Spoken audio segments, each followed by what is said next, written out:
Yeah, I don't want to hear it.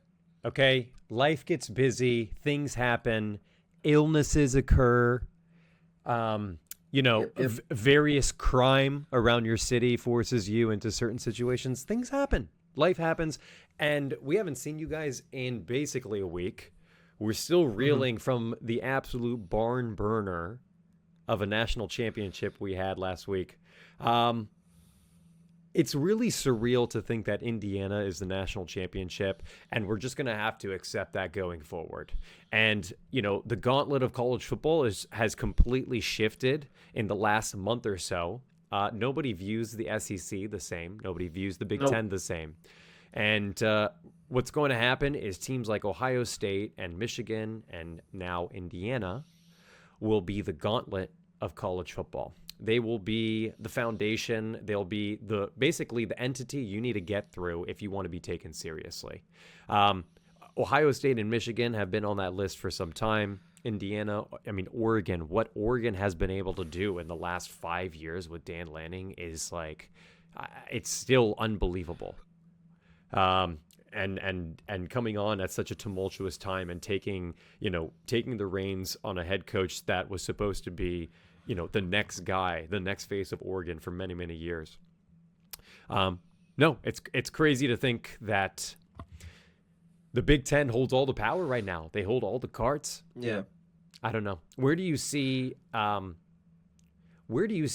Big Ten and the SEC going over the next couple of years here? I don't necessarily think the SEC took a decline. I think more so the Big Ten has just kind of leveled the playing field. Like, if you look at Oregon and Dan Lanning, the past 2 years, they've lost to the team that eventually won the national championship.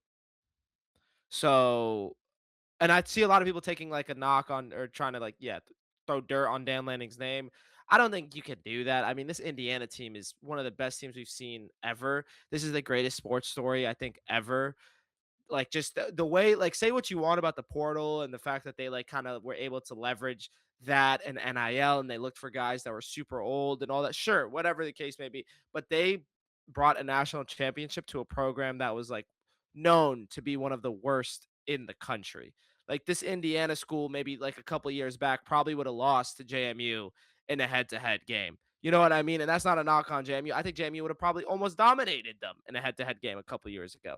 So, you know why? Because they were coached by Kurt Signetti a couple of years Oh, ago. spoiler alert. And yeah, and so you have that aspect, and then also like the NIL thing. There's always that rumor of like, yo, like SEC was doing NIL before NIL was a thing, and now it's like legal.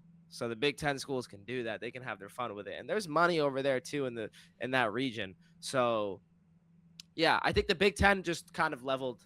They were able to level the playing field, Yeah, and I and mean we see it. I mean, look at Miami. Miami is, I mean, I look at Miami, the physicality. I saw that 6'9", what was it, a left guard, like in warm-ups on the national championship game. I mean, they have monsters on that team. You're not going to look at this Miami team and think that No, it's an ACC team. This is a full-on SEC team. They played it like is. it. They went to the national championship because their offensive and defensive line of scrimmages are just objectively better than 95% of the country. So brute forcing wins. I mean, you're buying teams. We're already watching this now.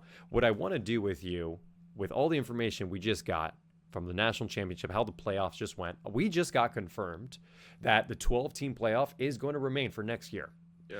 Um, Yeah. I want to go through each of these teams and give me a yes or no on whether they're going to make another appearance next year in the Oh, playoffs. Okay. this is fun. And we're going to start with, I mean, this is going to be a spicy one, and take your time. Alabama. Does Alabama come back to the playoffs next year? I know, it's a tough one. Should we start on the tough ones? We should, because you got to really think about it. Can I tell you what I see with Alabama? I Yeah. see now 2 seasons of mediocrity. I see Kalen DeBoer having extremely high potential and extremely high expectations and really not meeting either one. Yeah. Kalen DeBoer has been in charge of the program now for 2 years. I think right now, with how the landscape of college football is, I think every head coach really has 3 to 4 years minimum to work with a program, even if your first 2 seasons are losing. Now, granted, if you start like maybe 1-11 or 0-12, they might get rid of you a little quicker. But in this case, it's a 9-win season and then barely a double-digit win season that is really has now been marred with how awful the end of the season played out for them. And I don't know if you remember this, but the same thing happened the year before. Jalen Milroe they played Michigan. Remember in the bowl game? I mean, that Michigan team, they beat Ohio State, which is incredible. But this is like, we're talking Sharon Moore is at the helm here. Their team You're talking about the last yes. 2 years ago they're finishing 6-6. They barely beat Ohio State. Obviously beating Ohio State is but that's also like a big rivalry game. There's so much emotion that goes into the game. We saw how it played out at the end. It's another season of mediocrity. You played that Michigan team and you got manhandled by them, frankly. Yeah. By a team with no quarterback. By a team with no quarterback. And Jalen Milroe famously decided to not to sit, but to play in that game because he thought he would get better draft stock potential, right? Yeah.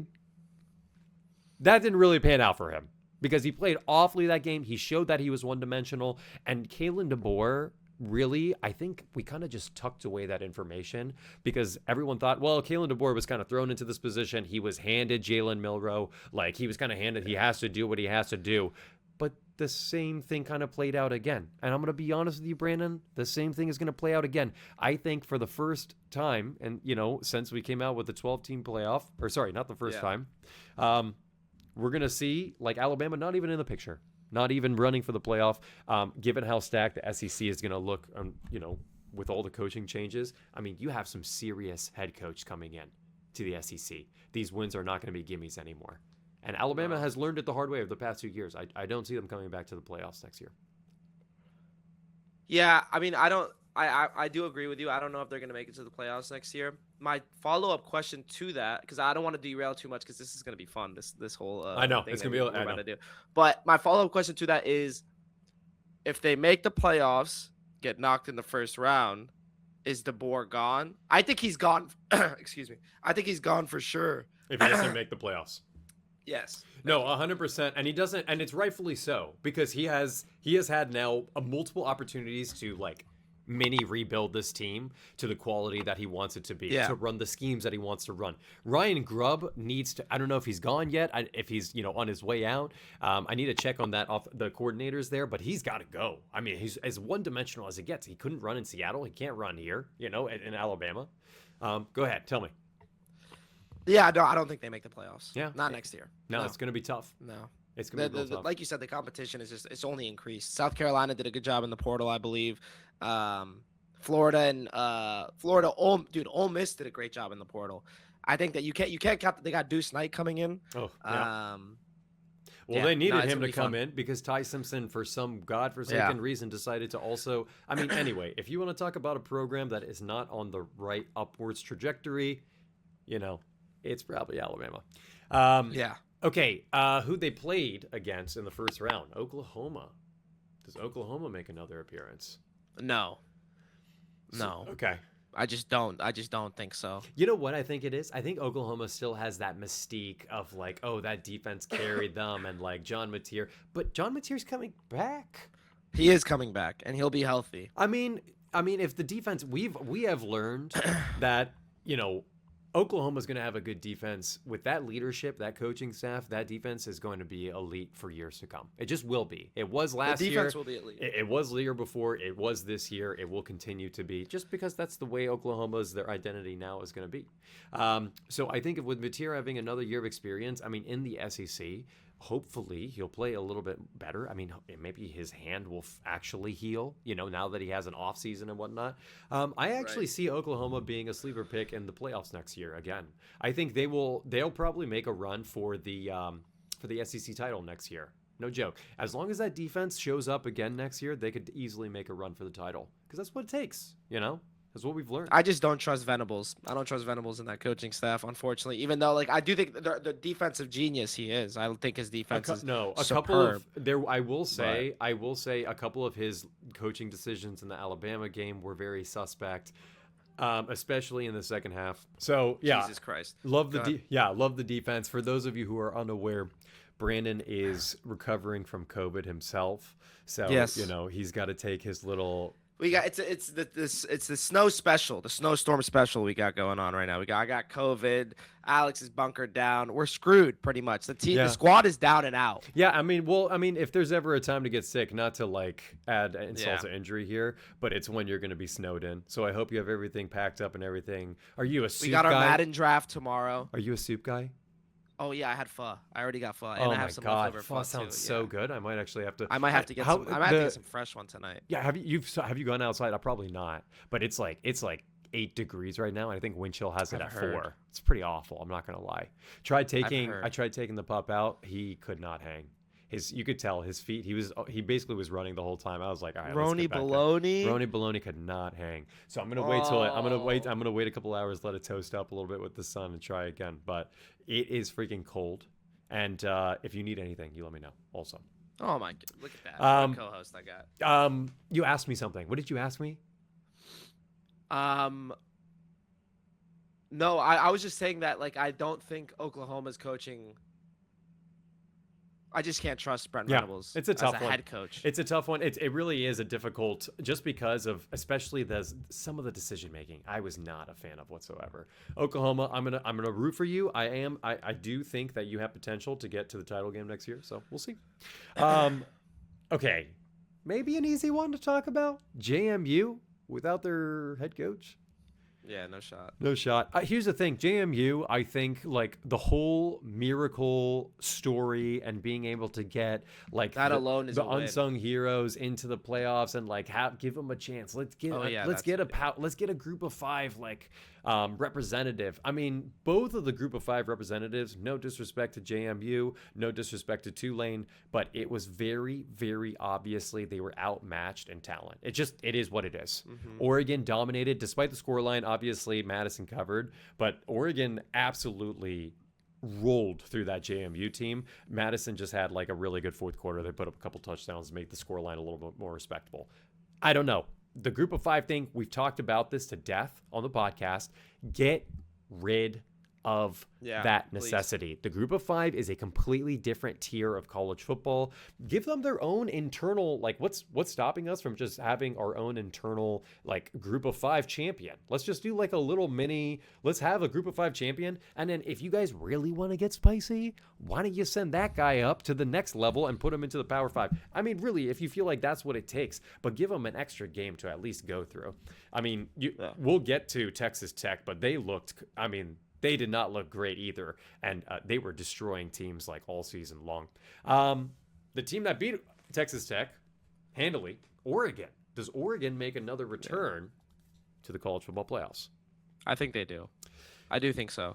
I think there's a reason why Dylan Raiola is willing to sit, a year behind Dante Moore, and I think it's because of how great of a program they have over at Oregon. I mean, their running backs, all those guys were super young last year, and they still were able to just run the ball down people's throats. I think they're like kind of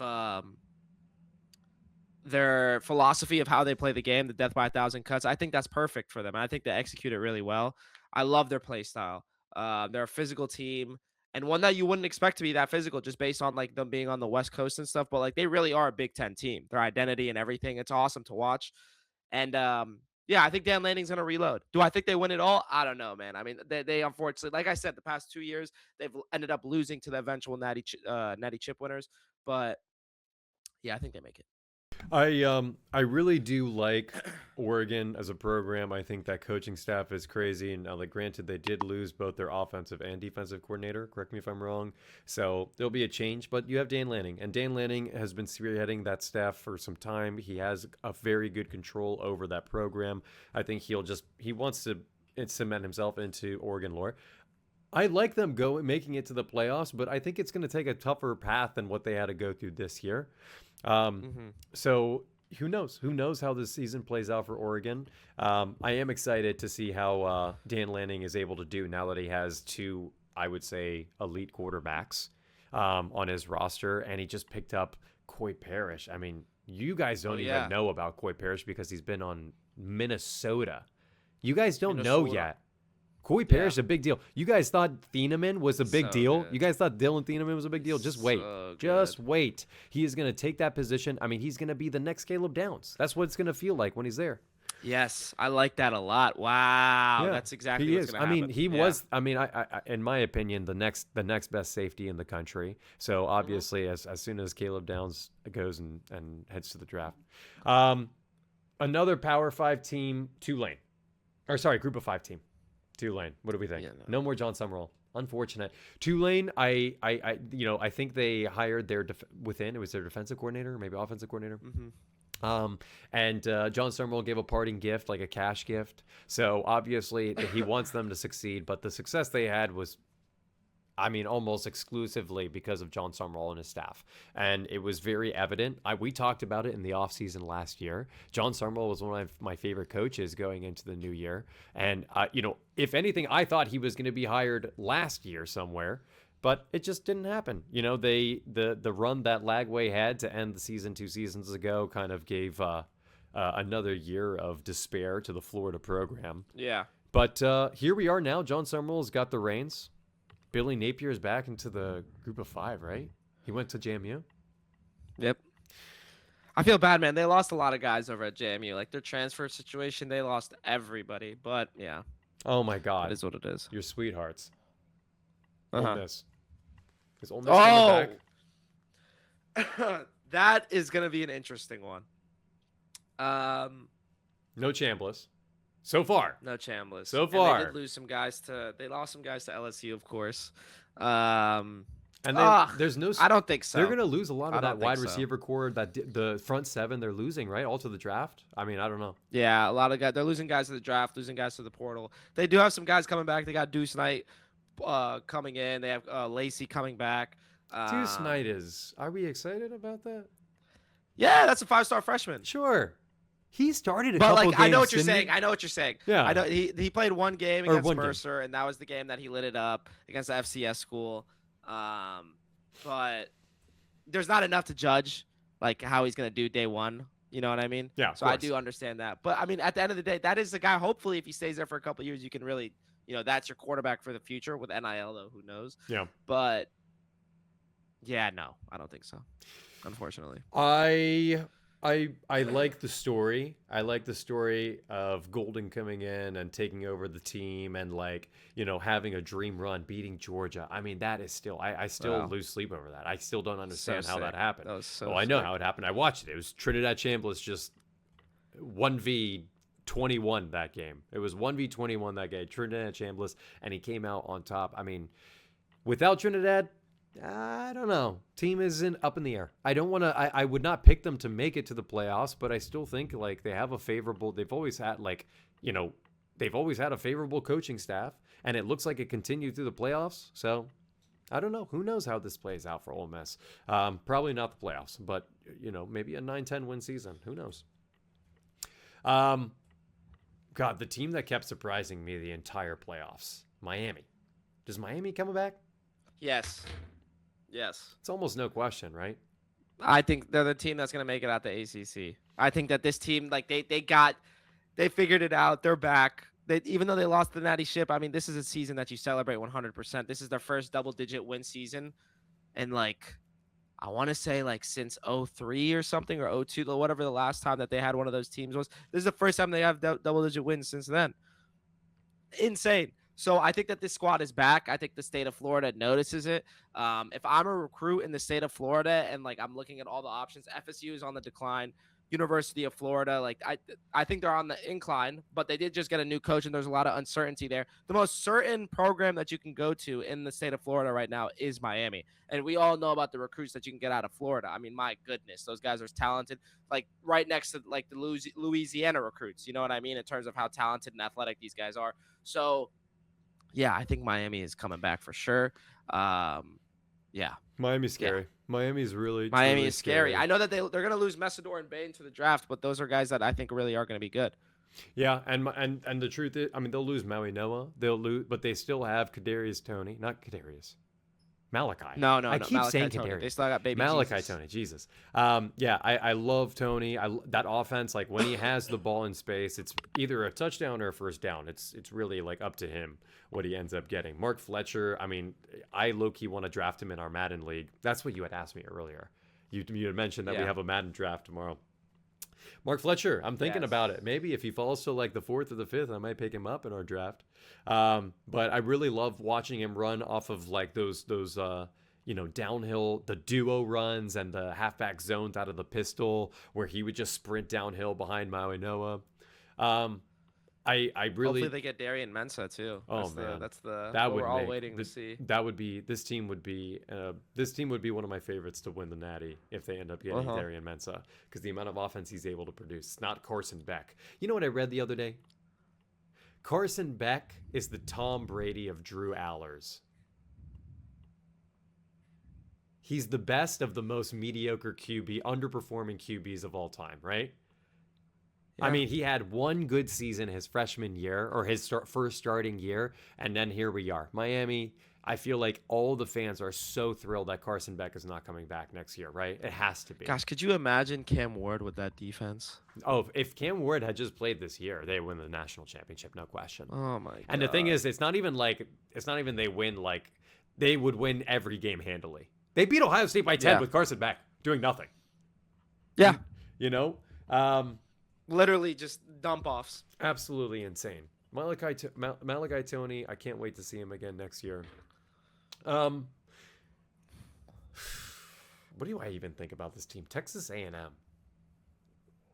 Does Texas A&M come back next year? They're losing a lot too. It's crazy. The whole year we were saying this is their year. They were because the they were squad 11 that and was 0. supposed to make it. That was the problem. They were 11 and 0, and then they lost to Texas. And then Texas. And then they We lost called to Texas. And then Texas wanted to have the opportunity. They wanted, they were like, we should jump. We should go. I mean, we should at least get consideration. I remember that was so funny. No, Yeah, Sark was A&M, going crazy. A&M. I don't know. I don't think so. That's a tough one. I don't think so. Right now the SEC is too stacked. I see Georgia going. I mean, a lot of their guys are coming back, right? I mean, Concepcion's leaving. Their quarterback is coming back. I believe their running back is coming back. They're losing Cassius Howell, right, to the draft. They are losing Cassius Howell.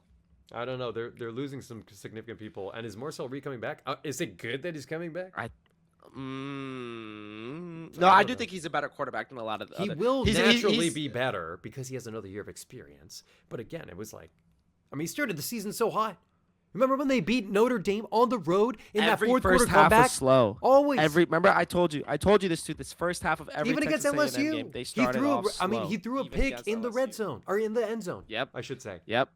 They're a second half team. I don't know. I'm not I'm if you want my honest opinion, Texas A&M is not going to have an 11-win season next year. I'm just going to be very honest with you guys.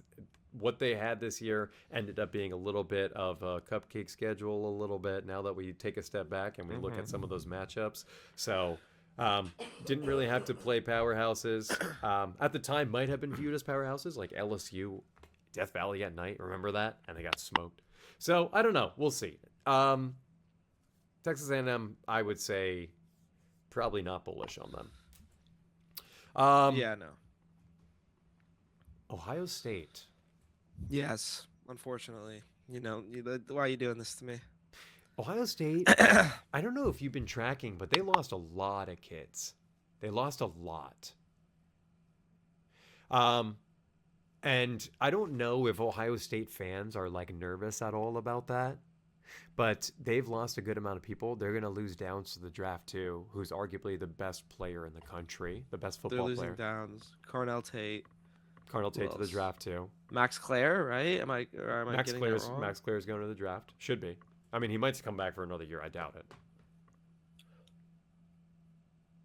They lost James Peoples, their running back. No, they've lost some big names. They've lost some big names, and I don't know if Ohio State fans are scared at all about it. But I don't know if that necessarily puts them into like 10-win territory. They still have Ryan Day. I don't know if Matt Patricia's going to stay for another year. They lost their OC. Maybe a good thing. How do you put up 14 points in the freaking playoffs with that roster you have on offense? Well, that was Ryan Day. Well, again, They lost him before then. no, He wasn't calling plays of that course, game. he wasn't. It was Ryan Day Yeah. calling plays, but that is right. You're right. You're absolutely right. But again, Ohio State had monsters on offense. Yeah. They'll continue to be good. I think Ohio State makes it in, but I don't think they make it through the. I don't think they make it in through the Big Ten championship this year. I They're think saying that maybe JT Barrett might be a guy they get as OC, no way. their former You're QB. lying. That's one of the names. I That's will. him. You I are heard lying. Ryan Dayball too, but I don't think that's legit. You And then mean I'm the seeing other freaking ones, Keenan quarterback Bailey, draw Greg Roman. merchant? They want to hire him as an offensive coordinator? Bring him in. JT. Oh my God. Yes. Yeah. That got me Yeah. sitting up. I'm so excited. Please bring JT Barrett in. QB draw merchant. Yeah, absolutely not. JT Barrett was, I mean, it's so funny. First of all, he played like 15 years, what felt like 15 years in college football. He did play well. Because they had that whole thing with him and Cardell and Yes. Braxton. And I remember. That was a crazy year. The team that, I mean, I don't even know. Indiana. What do we think about Indiana? How do we feel about Indiana? Indiana's the new powerhouse for me. I understand that they're losing a lot of players because they're old, but they have a whole roster next in line ready to come. I mean, they're Indiana's not going anywhere. and it's the next man up. I mean, just based on how their system runs, it wouldn't make sense for you to look at Indiana and be like, okay, well, they're losing everyone, so they probably won't make the playoffs next year. They lost everyone the year before too. That's 2 years in a row they made the playoffs. This year they won the Natty. So they're 1 for 2 on winning national championships when they make the playoffs. The question is not whether they make the playoffs, it's how deep they go. So, Indiana, welcome back to the playoffs next year. That defense, that offensive coordinator, both of those guys with Kurt Signetti, they've been together forever. Both of them should be head coaches elsewhere. Am I right? I mean, just based on how sound that defense and offense play. I mean, I don't know. Where do you see Indiana? Indiana's making the playoffs without a doubt. Yeah, no question. Indiana's going to make the playoffs. I think that they almost repeat the year that they had. I don't know if they go undefeated. You think they win another national championship? I think they make it to at least the semis.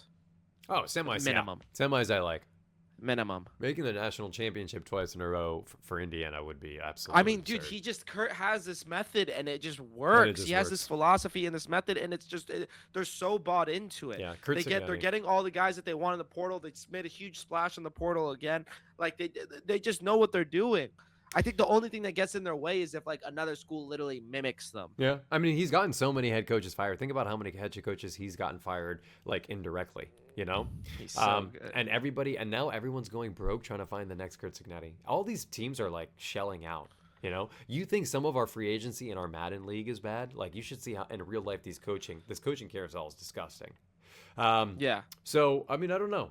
We'll see. I love Indiana too. I think a semi sounds realistic. I could go as far to say they'll at least make an appearance in the national championship next year. I saved the best for last.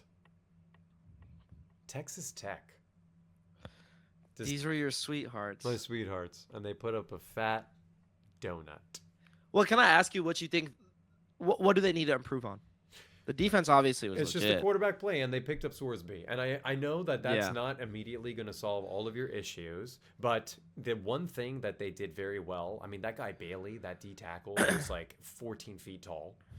They were running 3-man rushes, and he was getting QB pressures. So I don't. I mean, they know how to attack the portal. They've already attacked it again. They're ready for next year. They've rostered up. They have such a unique relationship between the GM and the head coach. The head coach doesn't actually have any sort, like McGuire, he's not allowed to pick any of the transfers. That is entirely in the hands of the GM. So the GM, I mean, think about it. This GM is literally throwing players at this guy and saying, throw it in your roster. And he's got to figure out how they fit and everything like that. But he just makes it work. And that's why, he had such an impactful season. They had 12 wins this year. Texas Tech, I think, as long as they're doing the same thing. You haven't seen it. If you remember, the first year Kurt Signetti took over with that new system, they made it to the playoffs and they got smoked by Notre Dame, right?